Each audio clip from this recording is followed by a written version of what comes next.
Siyempre, laman ng lahat ng balita ngayon sa sports, itong pagkuha ng Magnolia Chicken Templados dito kay William Navarro. Dahil siyempre, alam natin, itong Magnolia, ang ganda na ng performance ngayong conference na ito, pero lalo pa yung gaganda dito sa pagkuha nila kay William Navarro.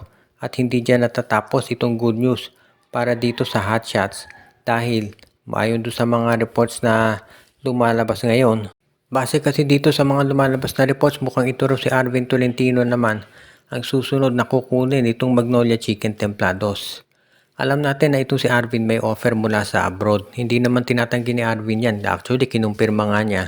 Pero, ayon dun sa mga ibang insiders, mukhang balak daw ngayon nitong Magnolia na magbigay ng malaking offer dito kay Arvin Tolentino para makumbinsi ito na maglaro dito sa PBA. Dahil mukhang ito talaga ang nakikitang susi ng Magnolia para sila ay maging isang champion. Actually, bukod sa pagkuha sa kampyonato, ang talagang goal dito ng SMC ay wag matuloy itong Grand Slam na pinaplano nitong TNT Tropang Giga. Kaya nga gumagawa sila ng mga ganitong klaseng trade para kahit papano maiwasan. Dahil syempre kapag naka-Grand Slam itong TNT, hindi maganda yan para dito sa SMC at yan talaga ang kanilang sabihin nating sinisigurado na hindi mangyayari. Kaya nga magiging maganda itong mga susunod na developments pagdating dito sa Magnolia kung paano nila makukumbinsi si Arvin at kung sino yung i-offer nilang kapalit. Kasi naibigay na si Abueva at Balanza, so malamang baka si Eriobo at si Escoto ang ibigay naman nilang kapalit dito para kay Arvin Tolentino. Ang maliwanag dito, magiging maganda to para dito kay Coach Chito Victolero at matapos na yung matagal nang walang kampyonato nitong Magnolia. Samantala naman itong San Miguel Beer, yung sister team nitong Magnolia Hotshots, ay gagawa rin daw ng isang malaking trade. At dito rin malamang sa Northport yan kung saan kukunin nila itong si Cade Flores o kaya si Joshua Monson. Alam natin ang San Miguel ay naghahanap din ng mga players na kanilang magagamit ngayon at yung mga nabanggit nating players ang kanilang kinukonsidera talaga. Pero bukod dito, sa Northport Batang Pier may posibilidad din na mag-trade itong San Miguel Beer dito sa iba pang koponan katulad ng Terra Firma Jeep.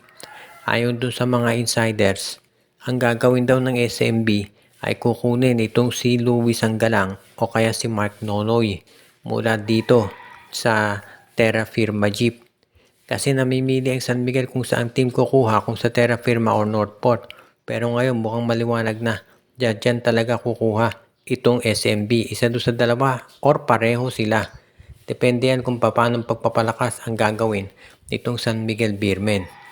Ang maliwanag dito, itong San Miguel daw gusto talaga nila na matapos na yung ganitong klaseng mga conference kung saan hindi sila nagcha-champion. Hindi sanay ang San Miguel sa mga matagal na walang kampyonato, kaya ang gusto talaga nilang mangyari ngayon ay kumuha na ng mga championships talaga. At sa pag magagawa raw nila yan, kung makakakuha sila ng mga matitinding players mula dito sa iba't ibang mga kalaban nila. Kaya nga asahan natin na itong San Miguel Beer ay gagawa ng paraan para makuha na yung mga players na kanilang iniintay talaga.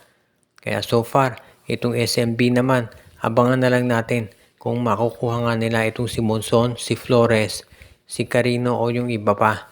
Yan ang importante dito. Maituloy na yan ditong San Miguel Beer dahil kung hindi, baka itong TNT matuloy na yung kanilang Grand Slam na binabalak.